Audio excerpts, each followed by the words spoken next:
The rain hammered against the rusted metal roof of Silva's auto repair, like angry fists demanding entry. Marcus Silva wiped his greasy hands on an equally dirty rag, squinting at the vintage Mustang engine that had been giving him trouble for 3 days straight at 35.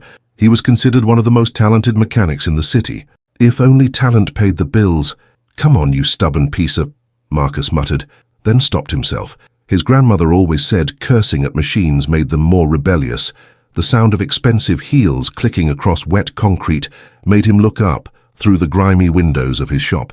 He saw a figure in a pristine white coat approaching. Probably lost, he thought. Rich people don't come to this side of town unless they made a wrong turn. The woman who entered his shop was breathtaking, not in the artificial way of magazine covers, but in a way that spoke of intelligence, determination, and something else, something desperate hiding behind her composed exterior. "Mr. Silva," her voice carried the slight accent of someone educated in European schools but born elsewhere, "I'm Isabella Montemayor." Marcus's wrench clattered to the floor. Everyone knew that name, Montemayor Industries. Oil, technology, renewable energy, the kind of wealth that could buy small countries. "Hi, yes, that's me." He grabbed the wrench, suddenly aware of how he must look, covered in grease, wearing a shirt with more holes than fabric. "What can I do for you, Miss Montemayor?" "And it's what I can do for you, Mr. Silva." She stepped closer, her dark eyes scanning his workspace with the calculating gaze of someone who saw value where others saw junk. "I need you to fix something for me." Marcus gestured around his cramped, cluttered shop. "Mom, with all due respect, I fix old cars and broken-down trucks. I don't think—" "Concerti este motor e 300 milhões serão seus." "Fix this engine, and 300 million will be yours." The words hung in the air like a physical presence. Marcus felt his heart stop, restart, then begin racing like an engine with a broken governor. "Did you just say—" He couldn't finish the sentence, it was too impossible. Isabella reached into her coat and pulled out a photograph. The image showed something that looked like no engine Marcus had ever seen. Sleek, almost organic in its curves, with components that seemed to flow into each other like liquid metal. $300 million, she repeated, her voice steady but her hands trembling almost imperceptibly. American dollars, transferred to any account you choose the moment you get this engine running. Marcus stared at the photograph. Then at her. "What's the catch?"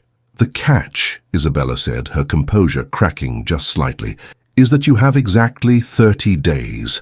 The warehouse Isabella led him to was nothing like Marcus expected. From the outside, it looked abandoned. Another casualty of the economic downturn that had hit the industrial district. But inside, Jesus, Marcus whispered, and this time he didn't worry about his grandmother's rules about cursing. The engine sat in the center of the vast space like a sculpture in a modern art museum. It was beautiful in a way that seemed almost alive. Its surfaces didn't just reflect light. They seemed to bend it, creating patterns that hurt to look at directly. "What is it?" Marcus asked, circling the machine slowly. "The future," Isabella replied, "or the end of everything, depending on whether you can make it work." She handed him a tablet containing thousands of pages of technical specifications. As Marcus scrolled through the documents, his excitement grew, and so did his confusion. "These readings, and they're impossible." He looked up at Isabella.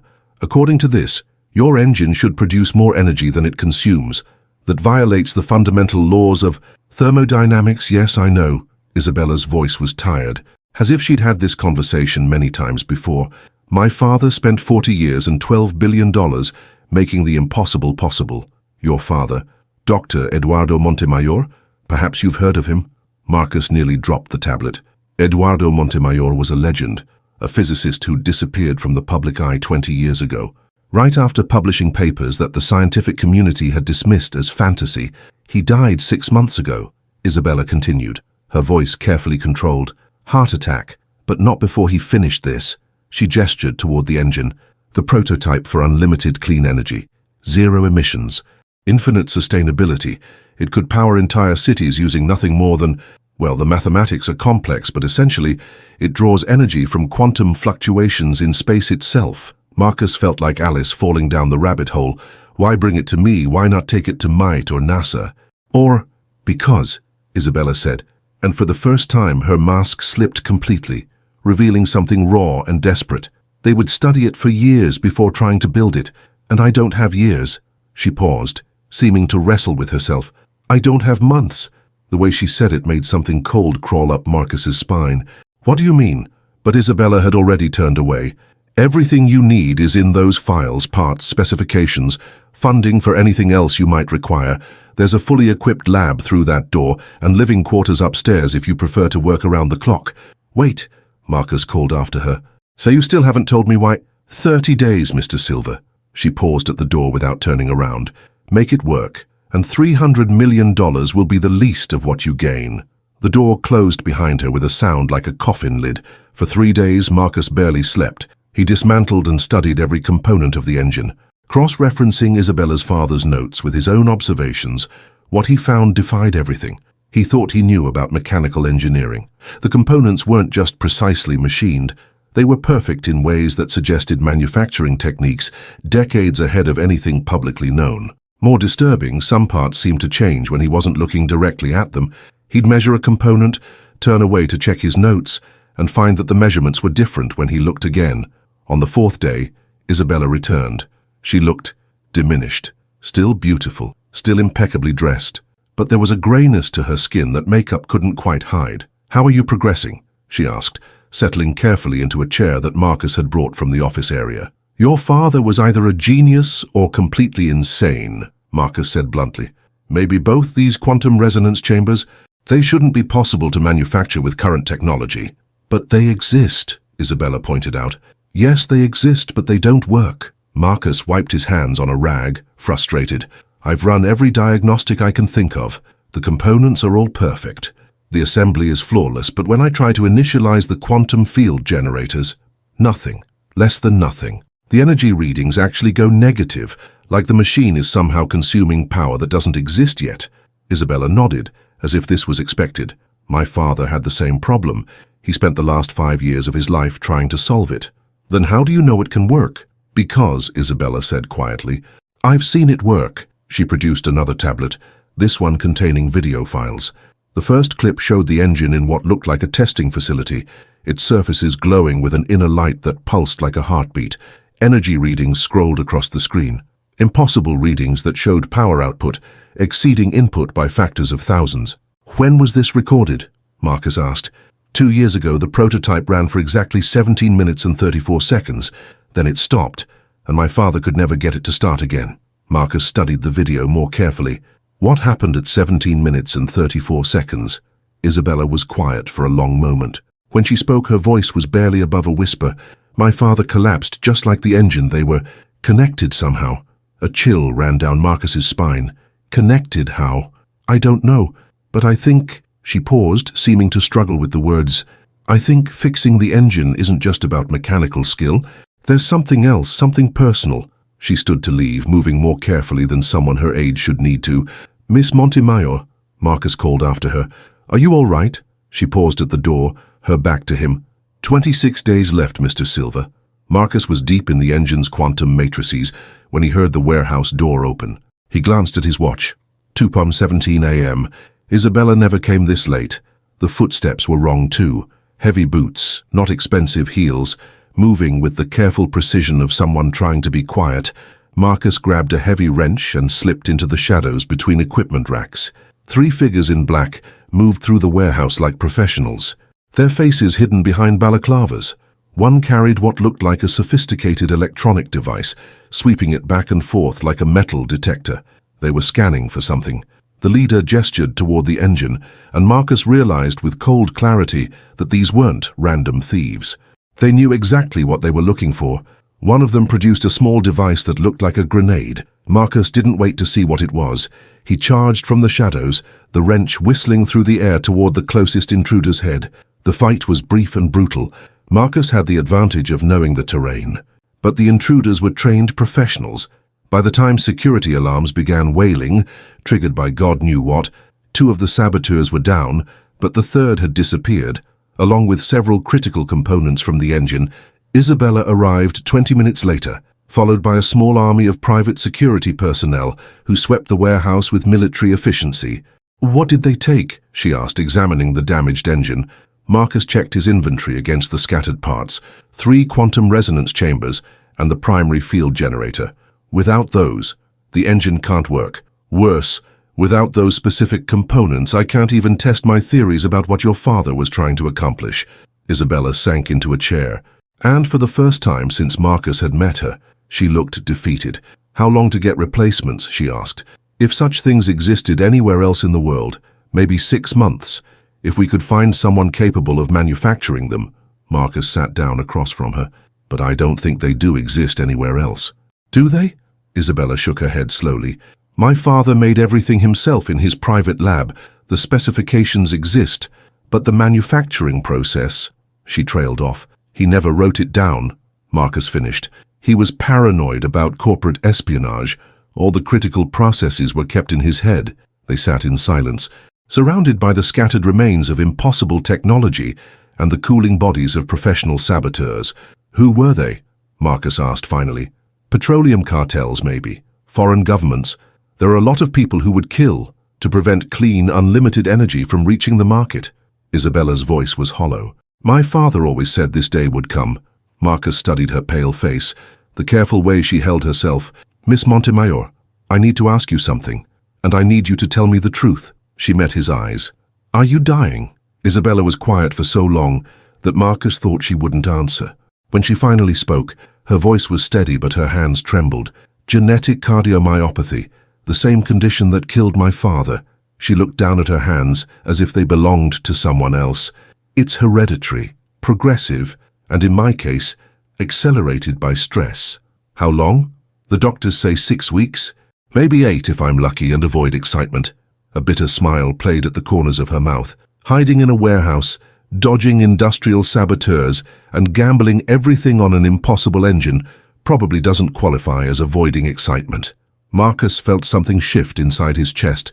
The enormity of what she was facing, what she was risking, hit him like a physical blow. Why, he asked. Why gamble your last weeks on this? Why not spend them with family, traveling, doing things you've always wanted to do? Isabella stood and walked to the engine, running her fingers along its damaged surfaces.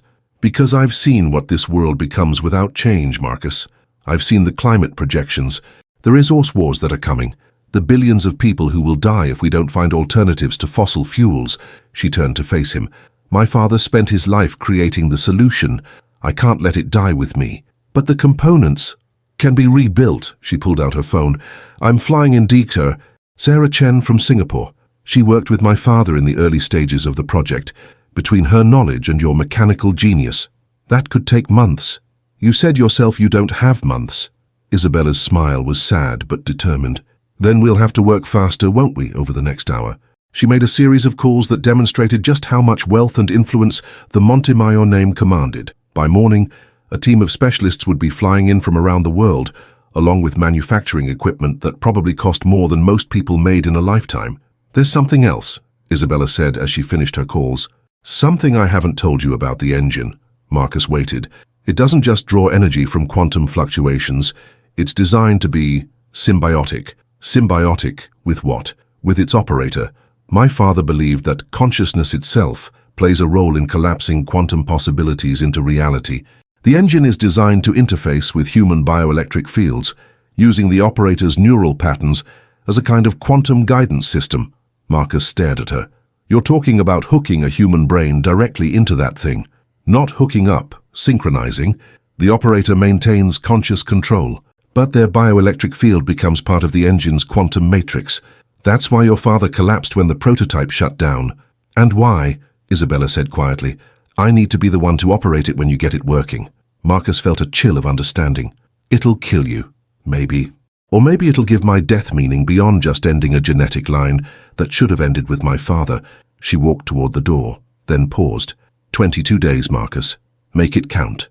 Dr. Sarah Chen arrived with the dawn, along with 2 cargo planes full of equipment that transformed the abandoned warehouse into something resembling a NASA research facility.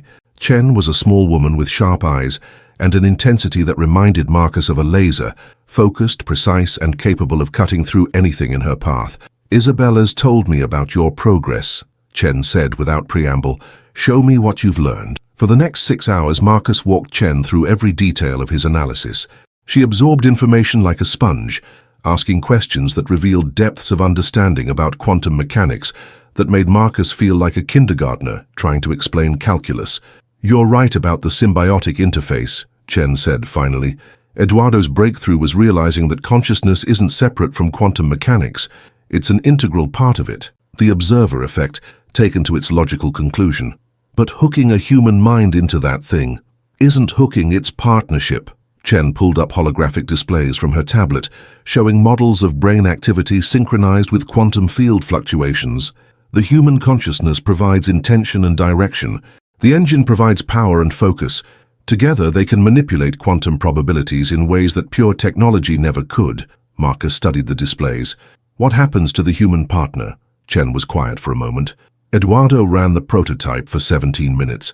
In that time, his neural patterns became increasingly synchronized with the engine's quantum matrix. When the engine shut down, his brain couldn't readjust. Not immediately he recovered, but the experience changed him. He said it was like seeing the universe from the inside out, understanding the mathematical structure underlying reality itself. And it killed him. Eventually, the exposure to quantum fields at that level, it's like radiation, but affecting consciousness instead of cells. They worked through the night, rebuilding the stolen components with techniques that pushed the boundaries of known physics. Chen's knowledge combined with Marcus's mechanical intuition created solutions that neither could have achieved alone. By morning, they had functioning replacements for everything the saboteurs had taken. Isabella arrived as they were installing the final component. Marcus was shocked by how much she had deteriorated in just 2 days. Her skin was gray, and she moved like someone fighting for every breath. "It's ready for testing," Marcus told her. "Yes," Chen said firmly. "It's ready for calibration. Testing comes after we're sure the quantum matrices won't collapse and take half the city with them." Isabella settled into the operator's chair, a device that looked more like a throne than a piece of machinery, covered in sensors and neural interface nodes. "Begin the synchronization sequence," she said. "Isabella," Marcus said, "are you sure about this? There has to be another way." "There is no other way." Her voice was weak but determined. "This is what my father built. This is what I was born to do." Chen activated the interface, and immediately the warehouse filled with a humming that seemed to come from everywhere and nowhere. The engine's surfaces began to glow, and Marcus watched in fascination as energy readings climbed steadily into impossible ranges. For 10 minutes, everything worked perfectly. Then Isabella began to scream. The scream that tore from Isabella's throat wasn't pain. It was pure, overwhelming sensation translated into sound. Her body convulsed in the operator's chair as quantum energy coursed through the neural interfaces, and the engine's glow intensified until it hurt to look at directly. "Shut it down," Marcus shouted, lunging for the emergency controls. "Wait!" Chen grabbed his arm. "Look at the readings." Marcus glanced at the displays and felt his breath catch. The energy output was climbing exponentially, not just into the impossible range, but beyond anything they had dared to hope for. The engine wasn't just working, it was exceeding every theoretical projection. But Isabella was dying. Her vital signs, displayed on medical monitors Chen had insisted on connecting, showed a cardiac system pushed far beyond its limits. Her weak heart couldn't handle the bioelectric demands of the quantum interface. "She's going into cardiac arrest," Marcus said, reaching again for the shutdown controls. "No!" Isabella's voice came out as a rasping whisper, but her eyes blazed with an inner fire that seemed to echo the engine's glow. "Don't stop, it's working." And it was working. Marcus could feel it in his bones. A thrumming sensation that spoke of power beyond imagination being born into the world. The engine had found its rhythm, its quantum matrices locked into perfect harmony with Isabella's neural patterns for 17 minutes and 34 seconds, exactly the same duration as her father's test. The impossible became reality. Then Isabella's heart stopped. The engine died with her, its glow fading to nothing as the quantum matrices lost their biological anchor.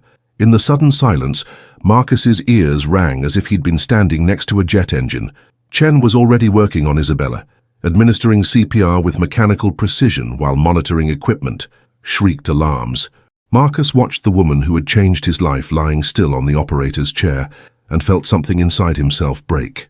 "Come on," he whispered, then louder. "Come on." After what felt like hours but was probably less than 2 minutes, Isabella's eyes fluttered open. Her first word was, "More? More what?" Chen asked, not stopping her medical assessment. "More time," Isabella gasped. "The engine, it needs more time to establish stable quantum resonance. 17 minutes isn't enough." Marcus knelt beside her chair. "Isabella, You almost died. Your heart can't take that kind of stress. My heart is going to stop anyway. She struggled to sit up, Chen steadying her. At least this way it stops for a reason. There has to be another way, Marcus insisted. Chen, what about artificial consciousness, AI interfaces, computer-controlled quantum guidance? Chen shook her head. Eduardo tried that for years. Artificial consciousness lacks the quantum properties of biological awareness. It's not about processing power. It's about the fundamental nature of consciousness itself. Isabella pulled herself upright, her face grey but determined. How long until we can try again? 24 hours, Chen said firmly. Your system needs time to recover from the quantum exposure. We don't have 24 hours, Isabella protested. Chen showed her the medical readouts. We also don't have the option of trying again today. Your cardiac function is already compromised. Another attempt without recovery time will kill you outright. Isabella looked at the data, then at the silent engine, then at Marcus. 18 days left, she said quietly. That night, Marcus couldn't sleep. He paced the warehouse, studying the engine from every angle, looking for alternatives that didn't exist. Around 3 a.m., he found Isabella sitting in the operator's chair, not connected to anything, just sitting in the dark. Can't sleep either, he asked. I keep thinking about those 17 minutes, she said. It was indescribable. I could feel the quantum structure of reality. See how energy and matter and consciousness all weave together.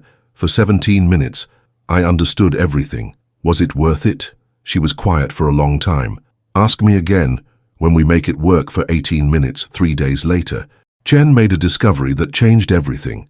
I've been analyzing the bioelectric patterns from Isabella's interface session, she announced, her voice tight with excitement and something that might have been fear. There's something in the data that doesn't make sense.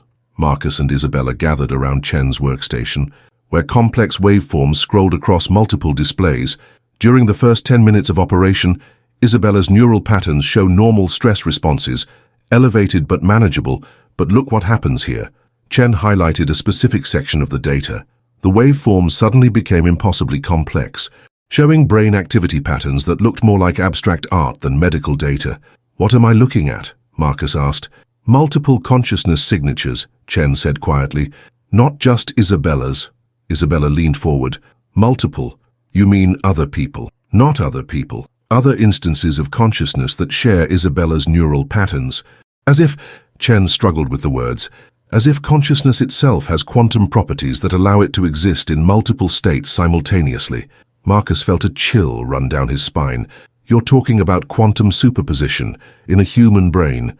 Not just any human brain, one that's been genetically predisposed to interface with quantum systems. Chen pulled up another display, showing Isabella's genetic analysis. The same genetic markers that cause your cardiomyopathy also create unique bioelectric properties in your neural tissue.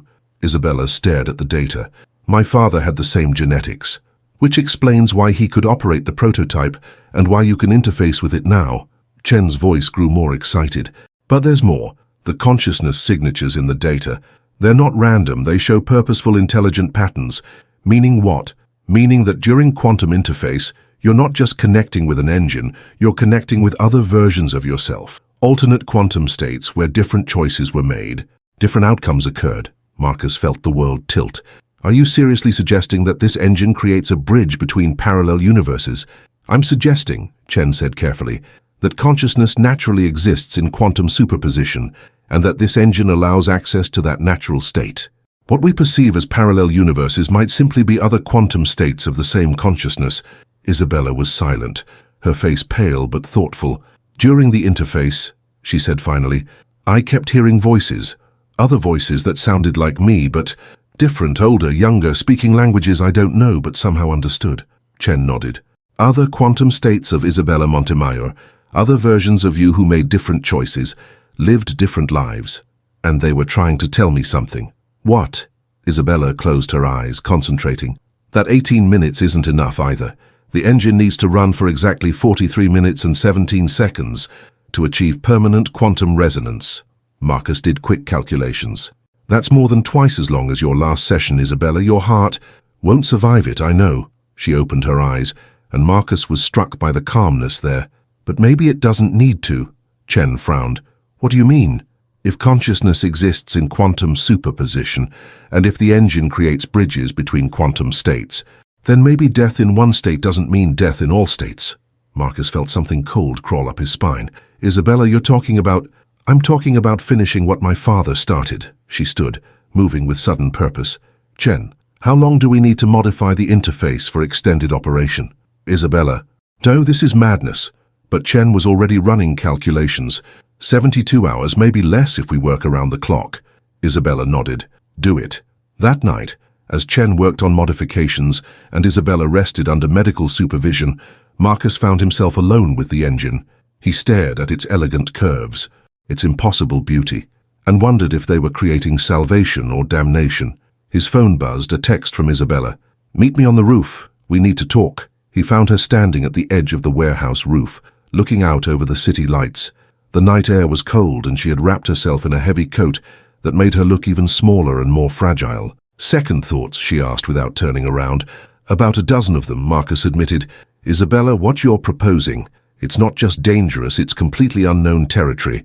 Everything worthwhile is unknown territory. She turned to face him. Marcus, I need you to understand something. I'm not doing this because I'm brave or heroic.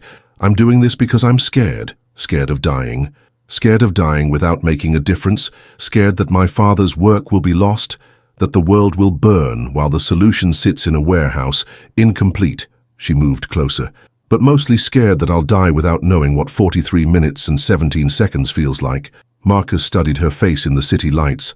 The sharp intelligence. The fragile beauty. The unshakable determination. What if it kills you? Then I'll die knowing I tried to save the world. She smiled, and for a moment looked younger than her years. Besides, according to Chen's theory, death might not be as final as we think. Marcus wanted to argue, wanted to find some alternative, some way to save her and complete the project and change the world without risking everything on quantum theories and untested technology. Instead, he heard himself say, 15 days left, let's make them count. The next 72 hours passed in a blur of frantic activity. Chen worked with the focused intensity of someone racing against time itself, modifying the interface systems to handle extended quantum exposure. Marcus rebuilt and reinforced every component of the engine, knowing that any failure during the crucial 43-minute window would be catastrophic. Isabella, meanwhile, prepared for what might be her final days in ways that broke Marcus's heart. She wrote letters to family members, arranged for her estate to fund continued research, and spent long hours in meditation preparing her mind for the quantum interface. On the morning of the final test, 3 unexpected visitors arrived at the warehouse. Marcus recognized the first one immediately. Dr. James Harrison, the physicist whose papers had initially dismissed Eduardo Montemayor's work as impossible. The other 2 were strangers, but they carried themselves with the authority of people accustomed to having their orders followed without question.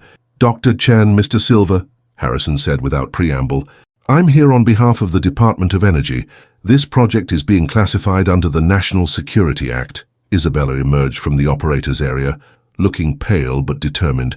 Dr. Harrison, I wondered when you would show up. Miss Montemayor, I'm sorry about your father. Eduardo was misguided but brilliant. Misguided how? Harrison gestured toward the engine.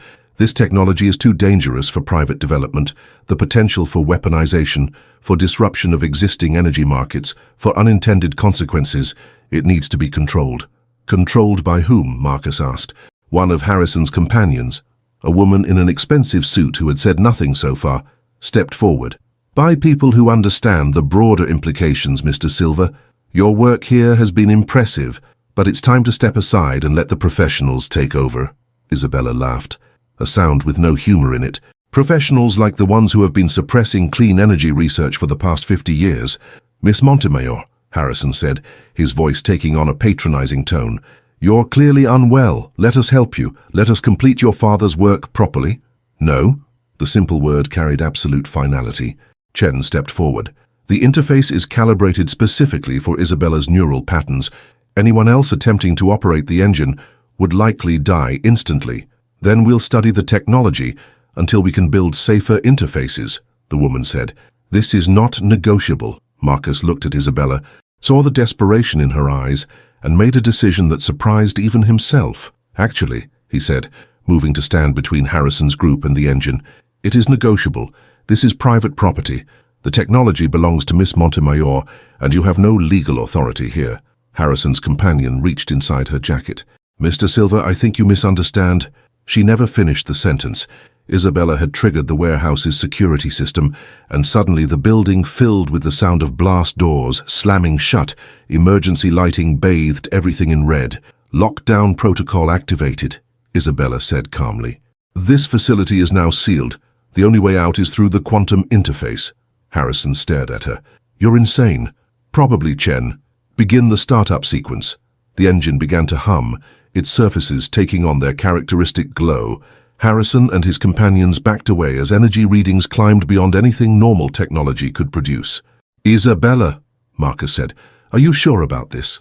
She was already moving toward the operator's chair, Chen helping her into the neural interface harnesses. 43 minutes and 17 seconds, Isabella said. "Whatever happens, don't stop the sequence." The humming grew louder, more complex, the warehouse filled with a sound that seemed to come from the spaces between atoms. "Beginning quantum synchronization," Chen announced. Isabella closed her eyes, and the real test began. The first 20 minutes passed like a dream and a nightmare combined. Isabella's body remained perfectly still in the operator's chair, while her vital signs told a story of impossible stress and transcendence. The engine sang with harmonics that made the air itself seem alive, and energy readings climbed into ranges that should have been physically impossible. Marcus watched the displays with fascination and terror. Every number on every screen defied known physics, yet the equipment continued to function. The quantum matrices held their resonance, and somehow Isabella's consciousness remained synchronized with forces that dwarfed human understanding. At 25 minutes, something changed.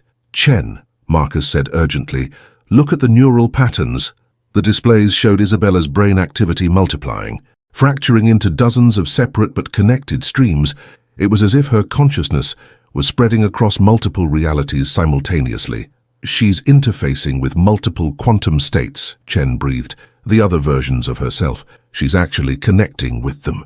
Harrison and his companions stood frozen, watching displays that showed their understanding of reality crumbling in real time. At 30 minutes, Isabella began to speak, but it wasn't Isabella's voice. "The bridge is stable," she said in accented English that sounded European. "In this reality, the climate wars began in 2031. Then in Mandarin, here the plague of 2028 killed 2 billion people. Then in Spanish, this quantum state shows successful implementation. Clean energy prevented the collapse." Marcus realized he was hearing reports from other versions of Isabella, other realities where different choices had led to different outcomes. At 35 minutes, her own voice returned. "I can see them all, every possible future. Every choice that leads to salvation or destruction. The engine works, Marcus, in 17 different quantum states. It's already changing the world." "What about this reality?" Marcus called out. "Our quantum state." "That depends." Isabella's voice was growing weaker, her physical form becoming translucent around the edges. "On whether you can build more engines." "Isabella, the specifications are in the quantum matrix now. Every possible improvement, every alternative design, every solution my father never found. When the 43 minutes end, all of that knowledge will be embedded in the engine's quantum structure, accessible to anyone with the right neural interface." At 40 minutes, alarms began sounding. Isabella's heart had stopped again, but this time her consciousness remained connected to the engine. Her body was failing, but something deeper, more essential, was sustained by the quantum fields themselves. "Chen!" Marcus shouted over the crescendo of harmonics. "Her vitals! Physical death!" Chen said with clinical detachment. "But look at the quantum resonance readings. Her consciousness is transitioning into the engine's matrix structure." At 42 minutes, Isabella's body began to fade, not disappearing, but becoming translucent, as if she was slowly shifting into a different state of existence. "Marcus," her voice came from everywhere and nowhere, "the knowledge is transferring now, every secret, every breakthrough, every possible future where humanity survives. You'll need to build more engines, create more interfaces, teach others to carry the burden." "What burden?" "Bridging realities, bringing the solutions from successful quantum states into the ones that need saving." At 43 minutes and 16 seconds, Isabella looked directly at him, her eyes blazing with light that seemed to come from another universe. "Tell me," she whispered, "was it worth it?" Marcus felt tears on his face as he watched the woman who had changed his life dissolve into pure consciousness. "Yes," he said, It was worth it. At exactly 43 minutes and 17 seconds, the engine's hum reached a crescendo that seemed to shake the foundations of reality itself. Then in an instant everything went silent. Isabella's physical form was gone, but the operator's chair still glowed with residual quantum energy. The engine's surfaces pulsed with a gentle light that felt somehow alive. Is she? Marcus couldn't finish the question. Chen was studying the readouts with amazement.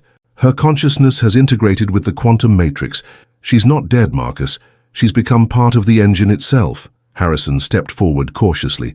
That's impossible. So was unlimited clean energy, Marcus said, his voice rough with emotion. So was interfacing human consciousness with quantum fields. So was everything that happened in the last 43 minutes. As if responding to his words, the engine pulsed, and suddenly the air filled with Isabella's voice, not from speakers, but from the quantum fields themselves. The knowledge transfer is complete, she said, her voice carrying harmonics that seemed to resonate in their bones. Marcus Chen, you now have access to everything, every improvement, every alternative design, every solution that exists across all possible realities. The warehouse's computer systems came alive without anyone touching them. Holographic displays materialized in the air, showing engine schematics that made the original design look primitive by comparison. Manufacturing processes that could produce quantum components with ordinary industrial equipment, interface systems that could safely connect with human consciousness without requiring the genetic predisposition Isabella had inherited. These designs, Chen whispered, studying the holographic blueprints, they're centuries ahead of our current technology. They're solutions from quantum states where humanity had more time, Isabella's voice explained. Realities where my father started his work decades earlier, where government supported clean energy instead of suppressing it, where cooperation replaced competition. Marcus walked to the operator's chair. Running his hand along its surface, he could feel warmth there and something that might have been a pulse. What happens now? He asked. Now, Isabella said, you change the world, not just this world, but all the worlds where humanity still has a chance. The woman in the expensive suit, Harrison's companion, had been silent through the entire sequence. Now she stepped forward, her face pale but determined. This technology, she said, it can't be allowed to proliferate without oversight. The engine pulsed, and every piece of electronic equipment in the warehouse simultaneously displayed the same message. Too late. The specifications have already been transmitted. Isabella's voice carried a note of satisfaction that was purely human. Every university, every research facility, every garage inventor with the right equipment now has access to the complete quantum engine blueprints. Harrison pulled out his phone, frantically making calls. Marcus could hear fragments of panicked conversations.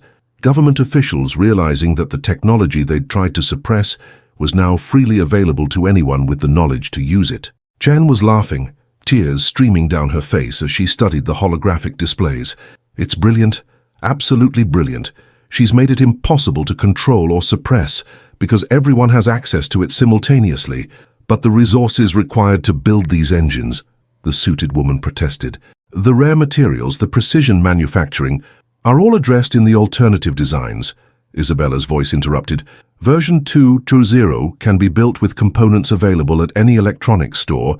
Version 3.0 can be manufactured using recycled materials and 3D printing technology.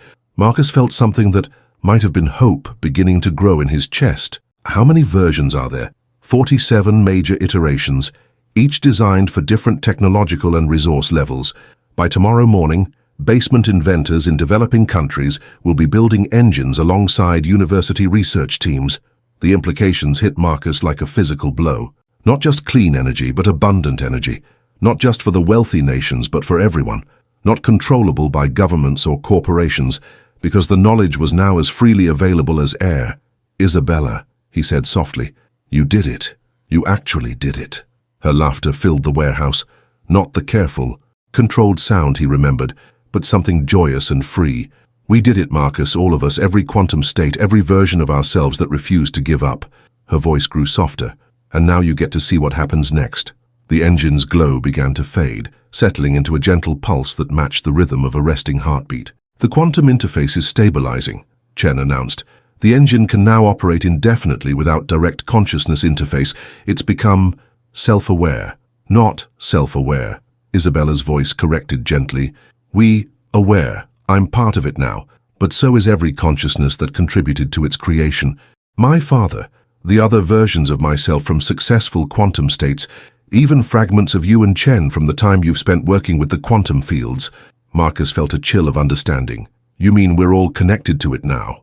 In small ways, nothing dramatic, but if you listen carefully, you might sometimes hear suggestions, insights, ideas that seem to come from nowhere but lead to exactly the right solutions. Harrison had finished his calls and was staring at the engine with something that might have been admiration. The paradigm shift will be complete within months, he said quietly. Every power grid, every energy company, every economic structure based on scarcity, it's all going to change. Evolution, not revolution, Isabella's voice said. The engine designs include transition protocols, ways to integrate with existing infrastructure, to minimize economic disruption while maximizing benefit. Chen wiped tears from her eyes. Isabella, I have to ask, was it worth it giving up your physical existence for this? The silence stretched for long moments before Isabella answered. I was dying anyway, Chen. This way, I get to be part of the solution instead of just another casualty of the problem. Her voice carried warmth that seemed to wrap around them like an embrace. Besides, I'm not really gone, I'm just distributed every time someone builds one of these engines, every time clean energy replaces fossil fuels, every time a child grows up breathing clean air. I'll be there.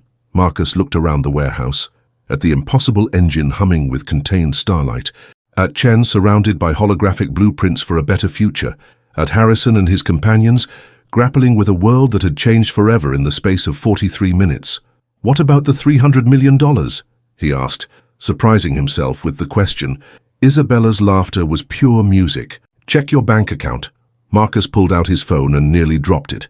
The transfer had gone through exactly 43 minutes and 17 seconds ago, $300 million in his account, along with a message, for services rendered in saving the world. Isabella, use it to build more engines. Marcus, set up manufacturing facilities, train new operators, help distribute the technology as widely and quickly as possible. Her voice began to fade slightly. The window for preventing climate collapse is still narrow. We have work to do. As the engine settled into its new rhythm, a gentle pulse that seemed to breathe with life itself, Marcus realized that everything had changed, not just for him, but for the entire world. In 43 minutes and 17 seconds, Isabella Montemayor had transformed from a dying heiress into something eternal, a consciousness woven into the quantum fabric of unlimited clean energy, and somewhere in the gentle hum of the impossible engine, Marcus could hear her promise, "This is just the beginning." The warehouse doors unsealed automatically, and golden morning light streamed through the windows, illuminating motes of dust that danced like tiny stars around the engine that would change everything, Doctor. Harrison was the first to speak into the dawn silence. God help us all, he whispered. God help us all, Isabella's voice agreed, but with joy instead of fear, because for the first time in human history we might actually deserve it. Outside, the world woke to news reports of impossible energy readings detected at research facilities across the globe. By noon, the first working quantum engines built from Isabella's freely distributed plans would come online in laboratories from Mite to Mumbai. The age of scarcity was ending, the age of abundance was about to begin, and in a warehouse that smelled of motor oil and miracles, a mechanic named Marcus Silva stood watch over a machine that pulsed with the heartbeat of a woman who had chosen to become part of the solution to everything wrong with the world. $300 million richer, but infinitely wealthier in ways that had nothing to do with money.